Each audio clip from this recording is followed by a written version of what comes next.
The grand chamber of the Galactic Concordance Council hummed with the low thrum of climate regulators and the soft chime of translation fields. Delegates from 23 starfaring species sat in tiered arcs around a central dais, their forms as varied as the worlds they represented. Some had glistening chitin, others smooth metallic skin. A few wore breathing masks or floated in nutrient-filled globes. All of them had come to expect the usual rhythm of galactic politics, slow, cautious, full of polite delays and careful wording. But today that rhythm shattered. At the center of the dais stood Daniel Hart. He was human, tall and lean, dressed in a simple gray uniform with no medals, no rank pins. Nothing to draw attention except the quiet intensity in his eyes. For the past 15 years, he had served as Earth's ambassador to the Concordance.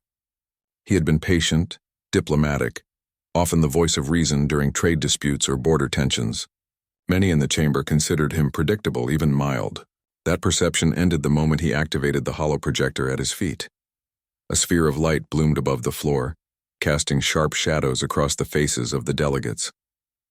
Inside it, data streams scrolled, genetic sequences, encrypted logs, surveillance footage. The images showed human colonists on the edge of known space, being led into medical facilities that were not on any official registry. Others showed soldiers in torn uniforms strapped to tables, their eyes wide with fear, while beings in Concordance lab coats took tissue samples. One clip showed a Cathari scientist injecting a glowing serum into a human subject who convulsed violently before going still. A low murmur spread through the chamber. Some delegates leaned forward, others recoiled. Speaker Virlak, a towering Cathari with iridescent scales and 4 arms, rose slowly from his central seat. His voice, filtered through the translator, came out calm but strained. "Ambassador Hart, this footage is unverified. It could be fabricated. We demand proof of origin." Daniel didn't flinch. "The proof is in the metadata, Speaker. Every file is time-stamped, location-tagged, and cross-referenced with concordant supply manifests.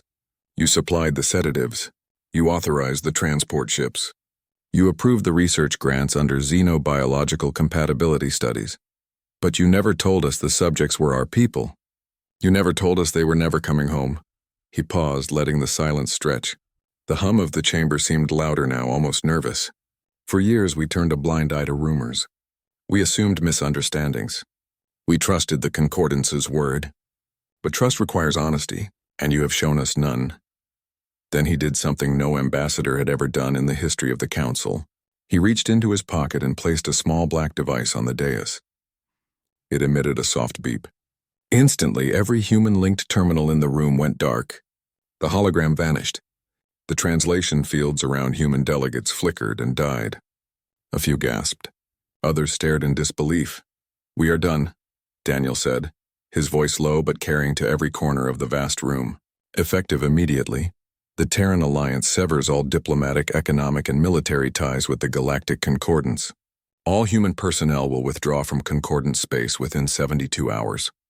All trade agreements are nullified. All joint operations are terminated. We will not respond to hails. We will not accept envoys, and we will not forget what you have done." He turned and walked away without waiting for a reply. His boots clicked against the polished floor, the only sound in a room that had fallen utterly still. Behind him, chaos erupted. Verlac shouted for order, but his voice was drowned out by panicked cries, frantic comms chatter, and the scrape of chairs as delegates surged to their feet. The Zenthari delegate fainted. The Veln ambassador began transmitting emergency codes to her homeworld. Someone knocked over a data tablet and it shattered on the floor with a sharp crack. Outside the chamber in the wide corridors of the Concordance spire, human staff moved with quiet urgency. They packed personal items, wiped drives, and boarded waiting shuttles. No one spoke much. There was no anger in their faces, only grim resolve. They had known this day might come. Earth had prepared for it in silence, in hidden bunkers and encrypted briefings. Now the silence was over. Back on Earth in a secure bunker beneath the Rocky Mountains, President Carla Jennings watched the live feed from the council chamber with her advisors. Her hands were folded on the table, her expression unreadable. When Daniel's transmission ended, she simply nodded. "Initiate protocol exodus," she said. "All assets, all sectors, full withdrawal." Across the galaxy, human ships began powering down non-essential systems. Colonies on the fringe sent final messages home before cutting comms. Research stations in deep space went dark. The vast, intricate web of human involvement in galactic affairs began to unravel, thread by thread with terrifying speed. The Concordants had always seen humanity as young, eager, a bit reckless, but ultimately manageable. They admired human ingenuity, tolerated their stubbornness, and quietly exploited their openness. They never imagined that humanity would choose isolation over compromise. They never believed humans would walk away from everything they had built among the stars just to protect their own, but that was the mistake.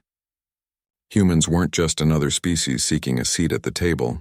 They were a people who valued their own above all else, and when that value was violated, they didn't negotiate.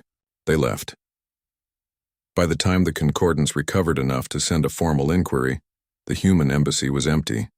The comms channels were dead. The quantum relay stations that linked Sol to the rest of the galaxy blinked offline one by one. Within a day, humanity had vanished from the galactic map, not in defeat, but by choice. In the council chamber, Speaker Verlac stared at the empty dais where Daniel Hart had stood. He replayed the ambassador's final words in his mind. "We will not forget." The phrase settled like ice in his gut. For the first time in centuries, the Concordants felt afraid. Not of war, not of invasion, but of silence. The silence of a species that had looked them in the eye, seen their betrayal, and simply walked away. And somewhere, far beyond their reach, humanity was already planning what came next. On the far side of the moon, buried beneath layers of regolith and reinforced titanium, Luna Command pulsed with quiet urgency. The air smelled of ozone and recycled oxygen, and the walls hummed with the deep thrum of dormant power systems waking up after decades of silence. Captain Elena Ruiz stood in the central operations bay, her eyes fixed on a massive star chart that glowed softly on the main screen.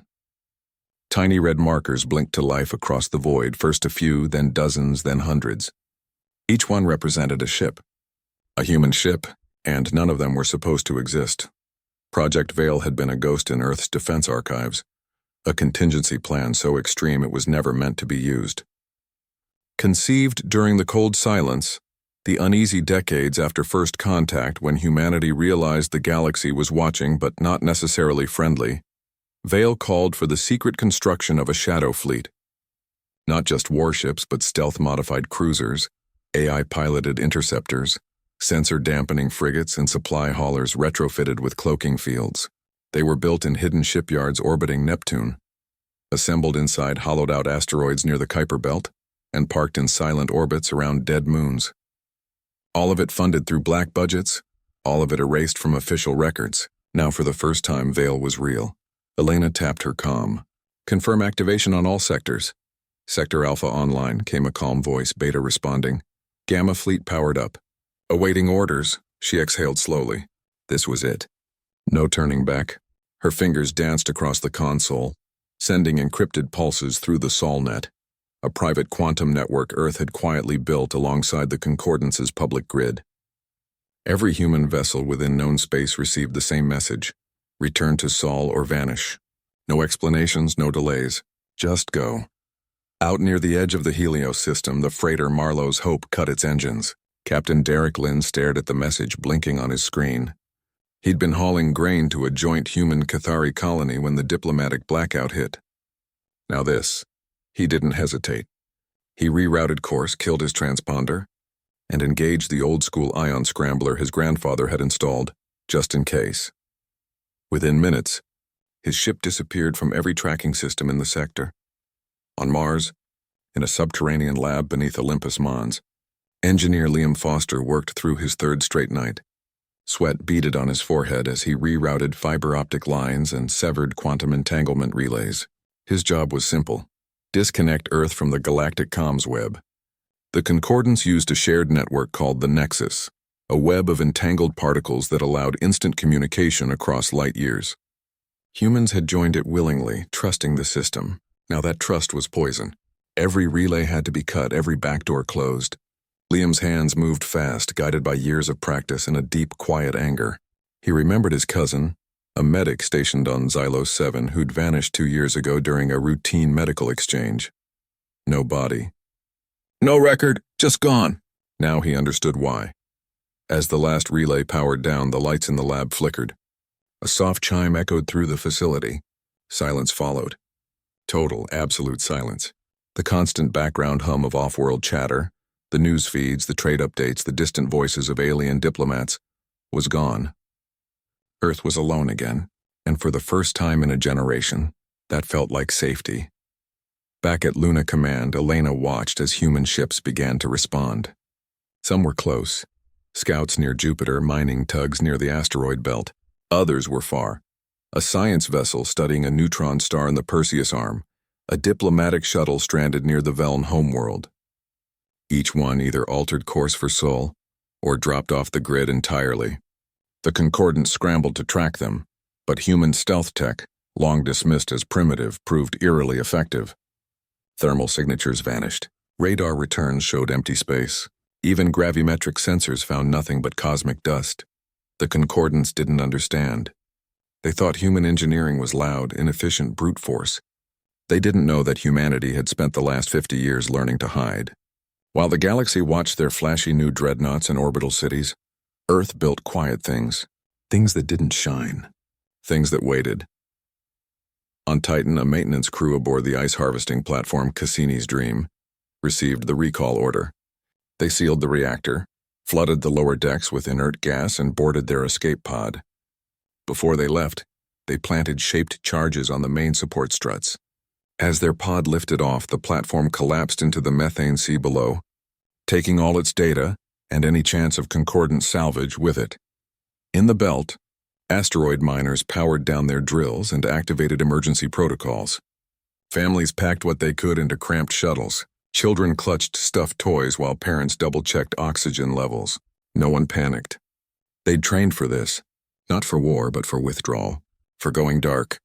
Elena received a priority ping from Sol Defense Command. It was a live feed from the outer Oort cloud. A Concordance patrol, a sleek Kithari corvette, had intercepted a human medical transport, the Mercy Wing.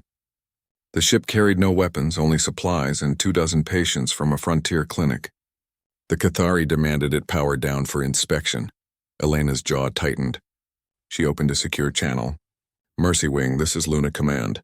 Activate Protocol Wraith. On the bridge of the Mercy Wing, Dr. Maya Patel hesitated only a second before flipping a hidden switch beneath her console. The ship's hull shimmered, its heat signature dropped to near zero, and its drive flared once before cutting out completely. To the Kithari sensors, the ship simply ceased to exist. The Corvette circled for hours, scanning, hailing, growing more confused by the minute. Finally, it left. The Mercy Wing drifted, silent and dark, until a Vale-class frigate slipped out of the void and took it in tow. Word spread fast through the hidden channels. Humans were disappearing, not fleeing. There was a difference. Fleeing meant fear. Disappearing meant control. On Earth, schools held quiet assemblies. Factories shifted production from consumer goods to survival gear. Power grids rerouted to underground reserves. The global news networks broadcast a single message on loop. Stand by. Trust your leaders. We are coming home. No panic. No riots, just calm preparation. Humanity had faced extinction before. Ice ages, plagues, nuclear winters. This was just another storm. Elena finally allowed herself a moment of rest. She leaned against the console, watching the star map. Red dots continued to blink in, forming a loose ring around Sul. The Ghost Fleet was gathering. Not for attack, not yet, but for protection, for readiness, for whatever came next. She thought of Daniel Hart, standing alone in that council chamber, delivering an ultimatum that would change everything.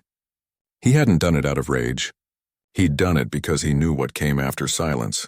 And now, in the quiet dark between the stars, humanity was proving him right. The Concordance would search.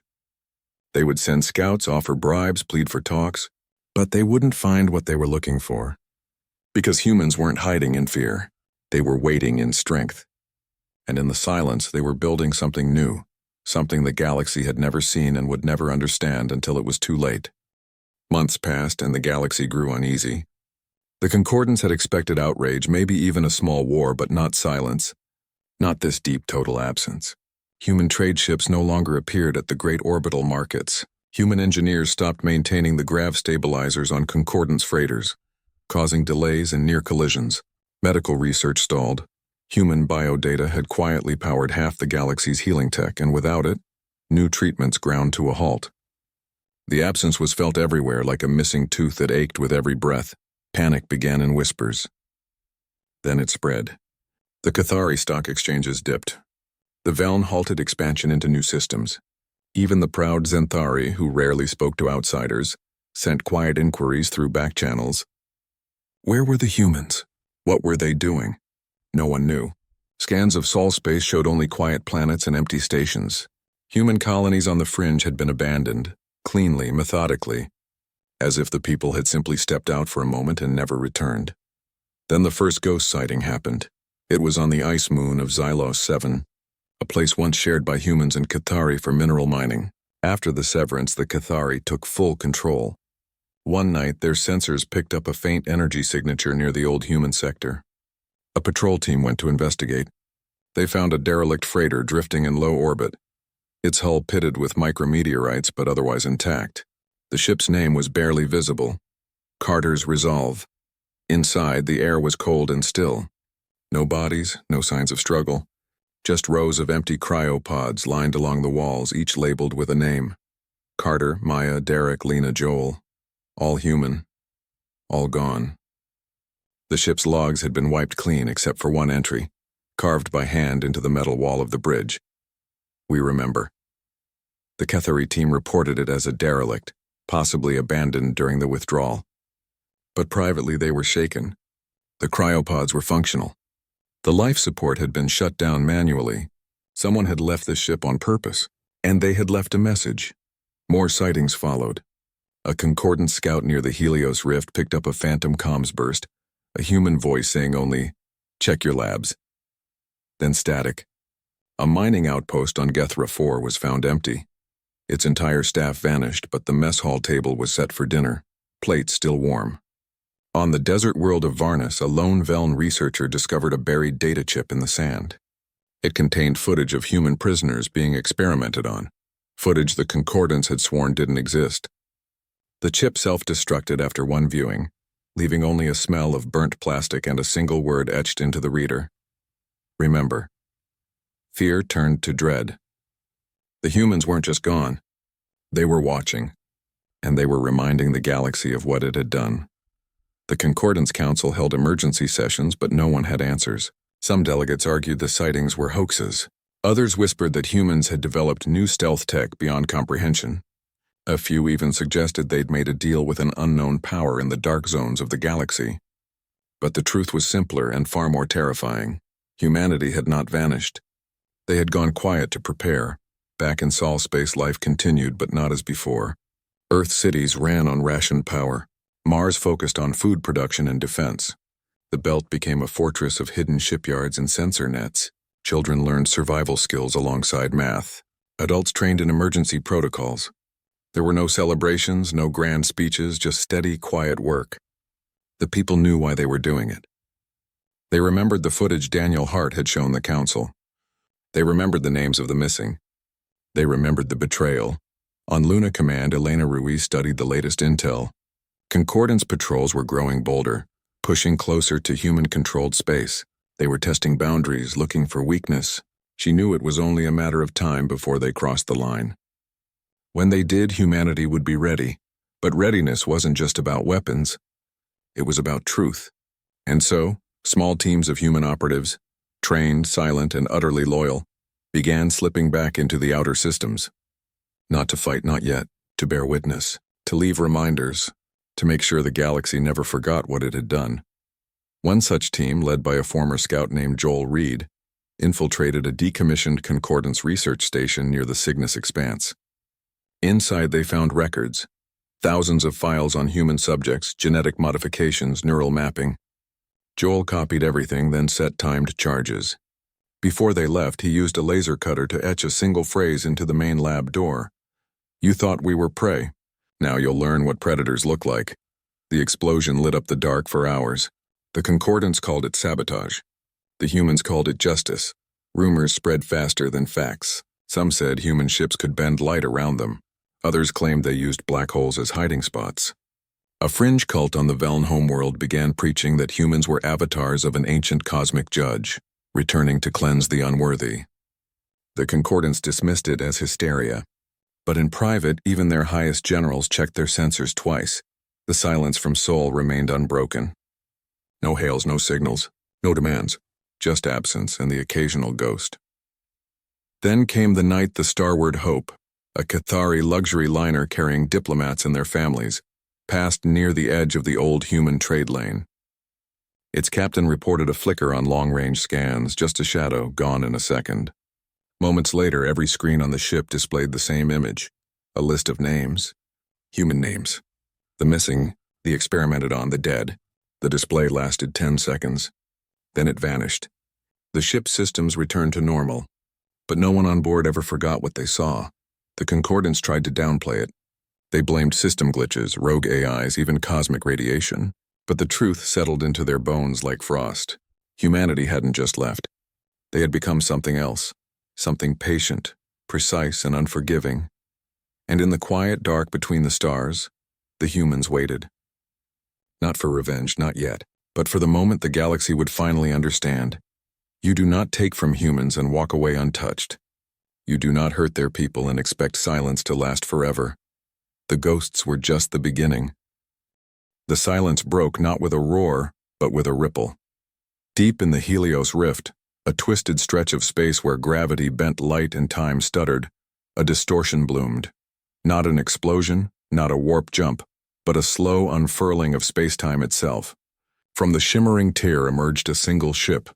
It was massive, longer than 3 Concordance cruisers end to end, its hull dark as void and smooth as obsidian. No lights, no markings, just a shape that seemed to drink the starlight around it. This was the EAS Resolute, humanity's first true dreadnought, built in secret beneath the ice of Europa and powered by a stolen Concordance core that had been rebuilt, refined, and pushed far beyond its original limits. At its helm stood Commander Nate Brooks. Once a soft-spoken liaison officer who'd spent years smoothing over misunderstandings between humans and aliens, he now carried the weight of every missing name, every cryopod found empty, every lie told in council chambers. His eyes were hard, his voice calm. He opened a channel, not to one world, not to one fleet, but to every major Concordance frequency at once. The message played across planets, stations, and warships alike. You took our people, Nate said. You broke trust. Now you'll face the consequence. Then the Resolute moved, not toward a capital world, not toward a military stronghold. It turned toward the Cathari data hub at Varix Prime, a massive orbital archive where every piece of Concordance research was stored, including the files on human experimentation. Within hours, human strike teams appeared like shadows. They came not in waves, but in precise, silent groups. Some dropped from cloaked shuttles. Others emerged from maintenance tunnels the Concordance didn't know existed. They bypassed defenses, with ease using codes and schematics gathered during years of quiet observation. Inside Varix Prime, alarms blared too late. Human operatives moved through corridors like ghosts, disabling guards with neural pulses that left no marks, slicing through security doors with handheld plasma cutters, and downloading every file tied to human subjects. When they were done, they planted shaped charges, not to destroy the entire station, but only the wings that held unethical research. The rest remained untouched. As the charges detonated, the Resolute hovered nearby, a silent sentinel. Then it vanished back into the rift. The message was clear. This was not war. This was justice. Over the next weeks, the pattern repeated. A cloning lab on the moon of Selnar 9, where human DNA had been used to grow hybrid soldiers, was erased in a flash of controlled fire. A black site, prison orbiting the gas giant Orthus, where captured human scouts had been held for neural mapping, went dark. Its staff found unconscious, its prisoners freed, its records burned. A medical research station in the Veln expanse, which had published fake studies claiming human consent, was left standing, but every terminal displayed a looping video of real victims, their names scrolling beneath. No civilians were harmed, no cities bombed, no innocent lives taken. Only those who had directly participated in the betrayal felt humanity's hand. And even then, Most were left alive, disarmed, exposed, and shamed. The humans wanted the galaxy to see what had been done. They wanted the truth to spread. The Concordance panicked. Fleets scrambled to protect key sites, but they were always one step behind. Human tech, once dismissed as crude, now outmaneuvered their best sensors. Stealth fields bent detection beams. AI-piloted drones mimicked asteroid debris. Even their comms were jammed by old human encryption methods the Concordance had never bothered to study closely, because they'd assumed humans had nothing to hide. On Earth, President Carla Jennings watched the reports with quiet satisfaction. This was not vengeance, it was accountability. Every target had been vetted by teams of historians, scientists, and survivors. Every strike carried the weight of proof, and every operation ended with the same phrase broadcast across local networks. We remember. Nate Brooks became a legend overnight, not because he sought glory, but because he never spoke again after that first message. He let actions speak. The Resolute struck again and again, never staying in one place long enough to be cornered. Rumors said it could fold space. Others claimed it ran on human will alone. The truth was simpler. It ran on preparation, on decades of quiet work, on the refusal to forget. One night, a joint Cathari-Veln task force cornered a human frigate near the ruins of an old colony. They hailed it, demanding surrender. The frigate responded by opening fire, not with missiles but with data bursts. Every ship in the task force suddenly displayed footage of their own officers signing off on human experiments. The fleet froze. Before they could react, the frigate cloaked and disappeared. Shame spread faster than fear. Back at Luna Command, Elena Ruiz coordinated the strikes from afar. She didn't command the Resolute, Nate had that honor, but she guided the smaller teams, the intel, the timing. She knew this phase wouldn't last forever. The Concordance would adapt. They would retaliate. But by then the point would be made. Humanity was not a resource to be used. They were a people who protected their own, with patience, with precision, and with power they had hidden until it mattered most. On Mars, Liam Foster finished upgrading the last of the planetary defense grids. He looked up at the stars and thought of his cousin, whose name had appeared on one of the lists broadcast from the Resolute.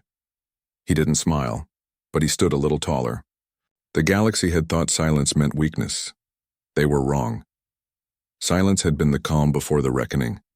And now, as human ships moved like shadows through the dark, delivering truth with every strike, the Concordance finally understood. You do not betray humanity and expect to sleep soundly again.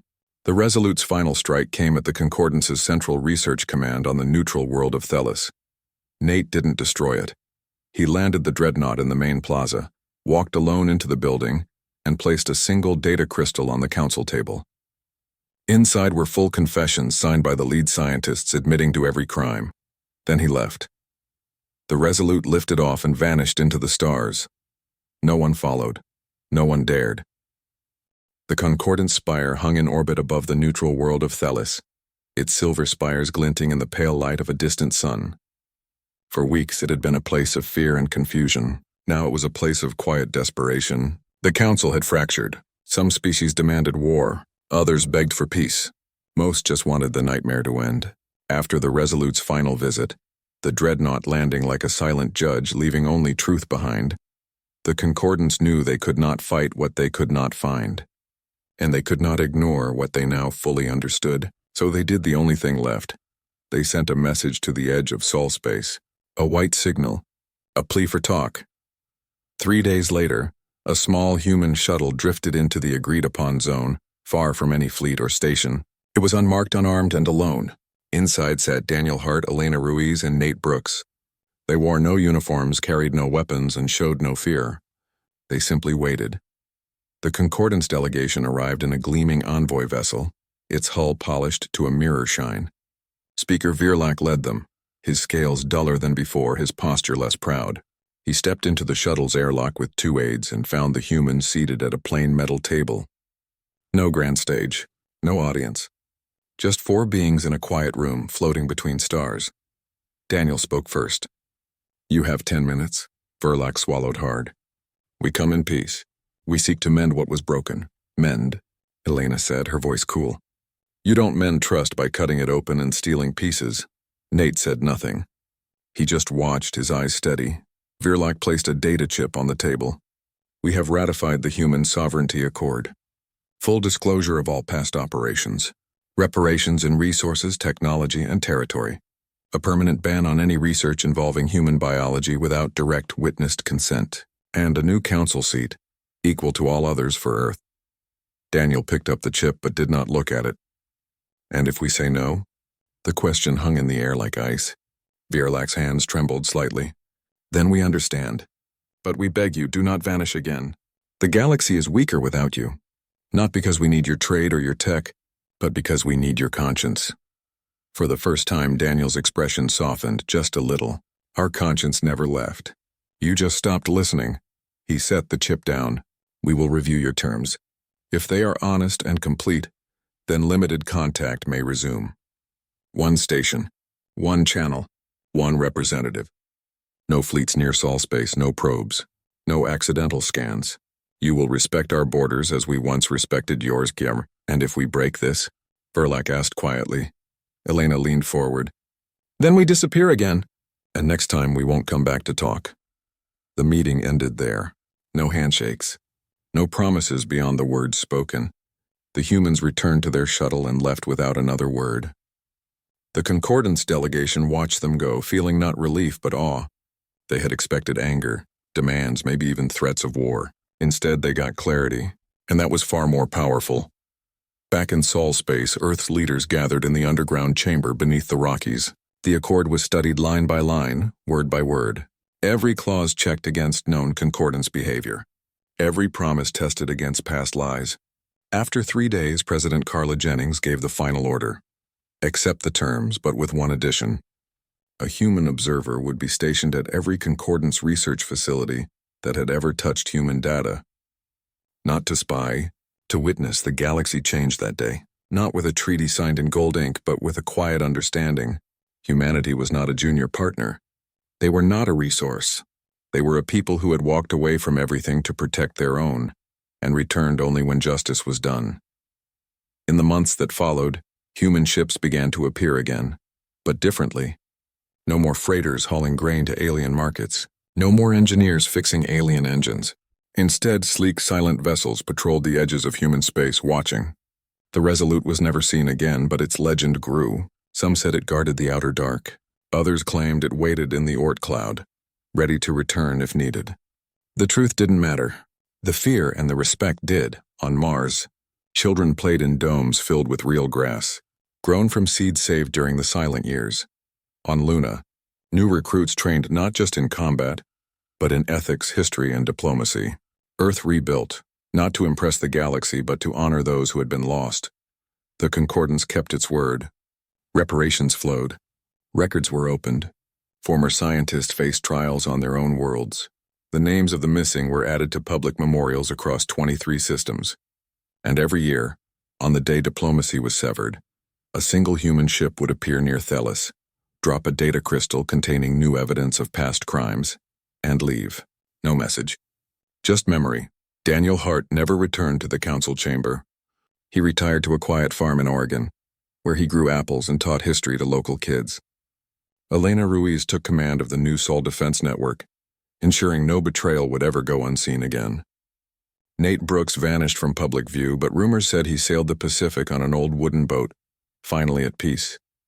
The galaxy learned a hard lesson. Never underestimate the quiet ones, especially when they stop talking. Humanity had proven they could walk away from everything, trade, alliances, even the stars themselves, if it meant protecting their own. And in doing so, they earned something no treaty could buy: true respect. Now, when alien children asked about humans, their elders didn't speak of their ships or their weapons. They spoke of their silence, and how in that silence the whole galaxy had learned to listen.